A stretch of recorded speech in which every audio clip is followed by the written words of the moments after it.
இதுதாங்க இந்த final destination. எவ்வளோ பிரம்மாண்டமாக இருக்குது. நம்ம அப்படியே சொல்லுவாங்கள்ல சினிமாவிலலாம் சொக்கி போயிட்டான் அப்படின்ட்டு. ஸோ அந்த அளவுக்கு வந்துட்டு ஒரு பிரம்மாண்டமான ஒரு நீர்வீழ்ச்சி. அங்கே அடிக்கிற சாரல் வந்து இவ்வளோ தூரத்துக்கு வந்து நம்மளுக்கு வந்து அடிக்குதுங்க. வந்து குளிக்கலாம் அப்படின்ட்டு கேமராவோட தண்ணியில் இறங்கிட்டோம். அப்போ தான் வந்து உங்களுக்கு வந்து இந்த தண்ணி விழுகிறதோட ஃபோர்ஸை வந்து ஃபுல்லாக காட்ட முடியும். நான் முடிஞ்ச அளவுக்கு அருவிக்கு பக்கத்தில் போயிட்டேன். இங்கே பாருங்கள், தண்ணி விழுகிறது வந்து அந்த ஃபோர்ஸ் வந்து கேமராவில் அப்படியே பட்டு தெரிக்கிறது வந்து அப்படியே ரொம்பவே அழகாக தெரியுது. மோஸ்ட் ஆஃப் பீப்புள் வந்து 100 அடிக்கு அந்த பக்கமே நின்றுட்டாங்க.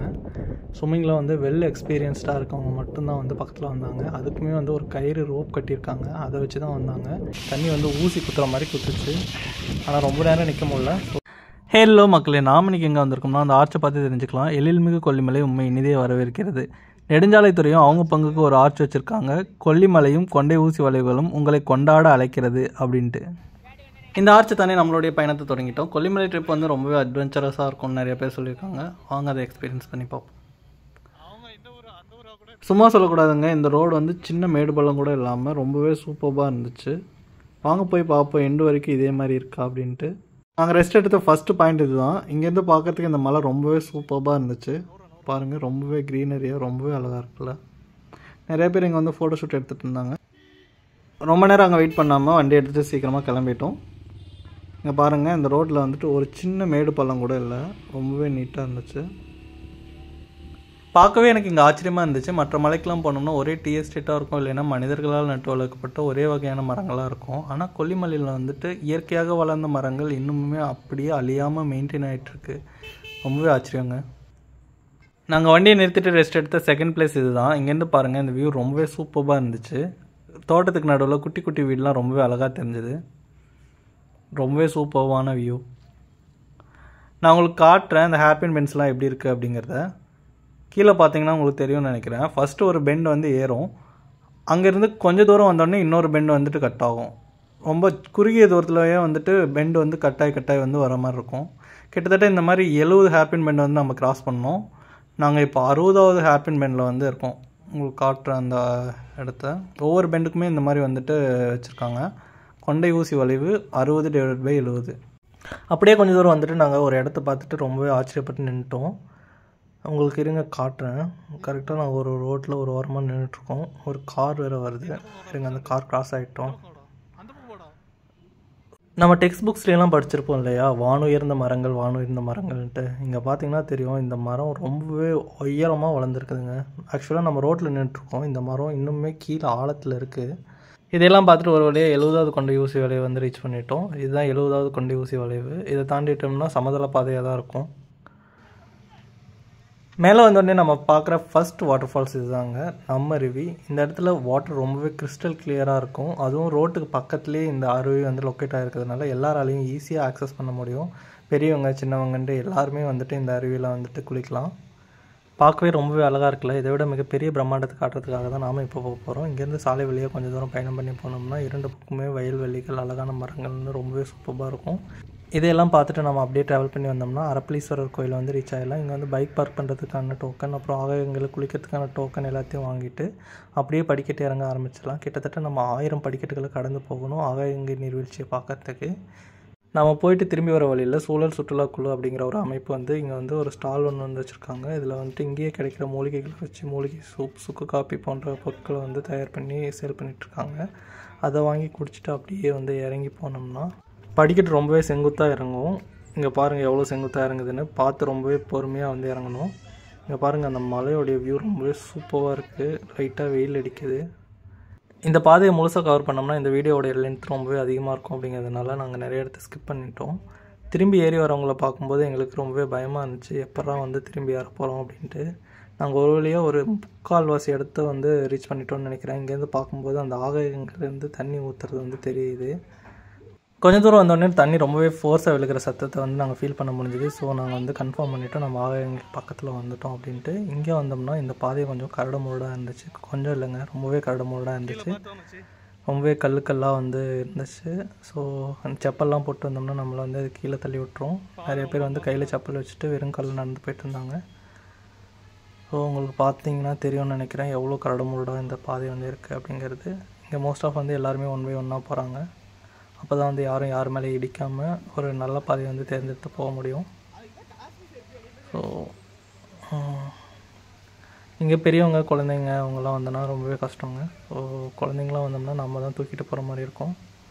ஸோ பார்த்து ஜாக்கிரதையாக வாங்க. இங்கே ஒருத்தங்க பாருங்கள், ஷூ வந்து கையில் வச்சுட்டு போகிறாரு. ஸோ ஷூ போட்டு நடக்க முடியாது இந்த தடத்தில் அப்படிங்கிறதுனால வெறுங்காலில் நடந்து போயிட்டுருக்காரு. நம்ம ஆகாயங்கரைக்கு ரொம்பவே பக்கத்தில் வந்துட்டோம். கிட்டத்தட்ட ஒரு 100 மீட்டர் டிஸ்டன்ஸில் இருக்கோம். இங்கேருந்து பார்த்திங்கன்னா தெரியும், இந்த பாறைகள்லாம் ரொம்பவே ஈரப்பதமாக இருக்குது. இதுக்கான ரீசன் என்னென்னா, அந்த அருவியிலிருந்து விழுகிற சாரல் வந்து இவ்வளோ தூரத்துக்கு வந்து அடிக்குதுங்க. உங்களுக்கு கேமரா அதுங்கிறதுனால வந்து உங்களுக்கு தெளிவாக தெரிலன்னு நினைக்கிறேன். இங்கே பாருங்கள் எவ்வளோ ஈரமாக இருக்குது இந்த பாறையெல்லாம்.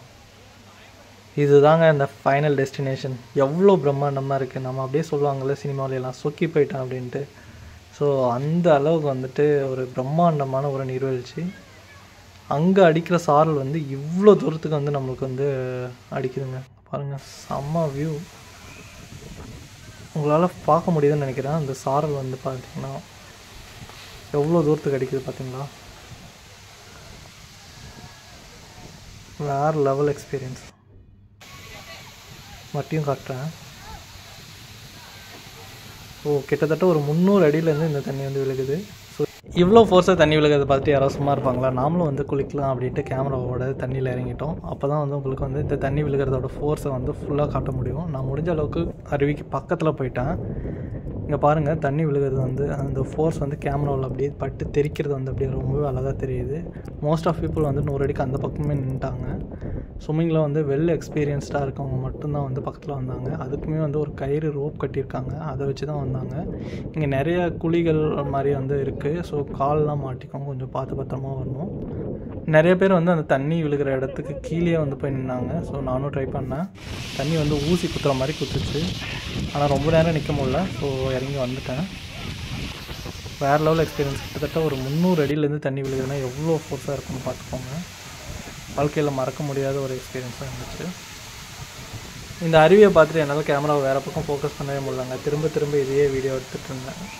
உலகத்தில் நிறைய பேர் சொல்லி கேள்விப்பட்டிருக்கேன், காதல், காமம், கஞ்சா, சரக்கு, சாராயம் இதெல்லாம் தான் மிகப்பெரிய போதை அப்படின்ட்டு. அவங்களுக்கெல்லாம் நான் ஒன்று சொல்லிக்க விரும்புகிறேன். அட்லீஸ்ட் உங்கள் வாழ்நாளில் ஒரு டைமாவது இந்த மாதிரி ஒரு இடத்த போய் பாருங்கள். அப்போ தெரியும் உங்களுக்கு உண்மையான போதை எது அப்படின்ட்டு. வேறு லெவல் எக்ஸ்பீரியன்ஸாக இருந்துச்சு. ஒரு வழி என் ஃப்ரெண்டு தலையிலேயே 4 தட்டி வாடா போகலாம் அப்படின்னு சொல்லிட்டு கூப்பிட்டு வந்துட்டான். ஏன்னா போகிறதுக்கு டைம் ஆயிரும் அப்படிங்கிறதுனால. ஸோ நாங்கள் திரும்ப ஏற ஆரம்பிச்சிட்டோம். இந்த ஏறுற பாதை ரொம்பவே கடினமாக இருந்துச்சு.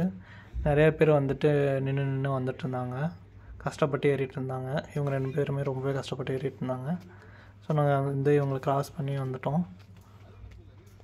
நிறைய பேர் ஆப்போசிட்டில் வரவங்களாம் கேட்பாங்க, இன்னும் எவ்வளோ தூரம் போகணும் அப்படின்ட்டு. நாங்கள் அவங்கள வந்து மோட்டிவேட் பண்ணுறதுக்காக அவ்வளோதான், நீங்கள் வந்து ஒரு 50% வந்துட்டீங்க, 75% வந்துட்டீங்க அப்படின்னு சொல்லிட்டு சும்மாவே சொல்லுவோம். அப்போ தான் அவங்களுக்கு வந்து அது ஹோப் கொடுக்குற மாதிரி இருக்கும் அப்படிங்கிறதுனால.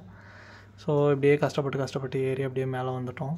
அதான் ஆகாயங்கையில் குளிச்சிட்டோம்ல, சரி அரப்பளீஸ்வரர் தரிசனம் பண்ணிட்டு போகலாம் அப்படின்னு சொல்லிட்டு கோயிலுக்கு போனோம். கோயில் பூட்டி இருந்துச்சு. நிறைய பேர் வெயிட் பண்ணிட்டு இருந்தாங்க. பட் என் ஃப்ரெண்ட் வந்து போகணும்னு சொன்னதுனால வந்து நாங்கள் பைக் எடுத்துகிட்டு கிளம்பிட்டோம். அவன் தான் பைக் ஓட்டிகிட்டு வந்தான். நான் ஜஸ்ட்டு பின்னாடி உட்காந்துட்டு வீடியோ கவரேஜ் பண்ணிட்டு இருந்தேன். போகிற வழியில் 2 பக்கமே ரொம்பவே சூப்பராக இருந்துச்சு. பலா மரங்கள், மிளகுத்தோப்பு, அப்புறம் வந்து புல்வெளிகள் அப்படின்ட்டு ரொம்பவே சூப்பராக இருந்துச்சு.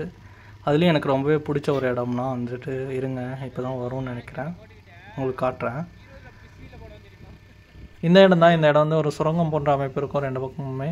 இந்த இடம் ஃபோட்டோ ஷூட் எடுக்கிறதுக்கு ரொம்பவே சூப்பராக இருக்கும். ஆனால் டைமில் அதனால் வந்து நாங்கள் இங்கே நிற்கலை. நெக்ஸ்ட் டைம் வரும்போது கண்டிப்பாக ட்ரை பண்ணுவோம்.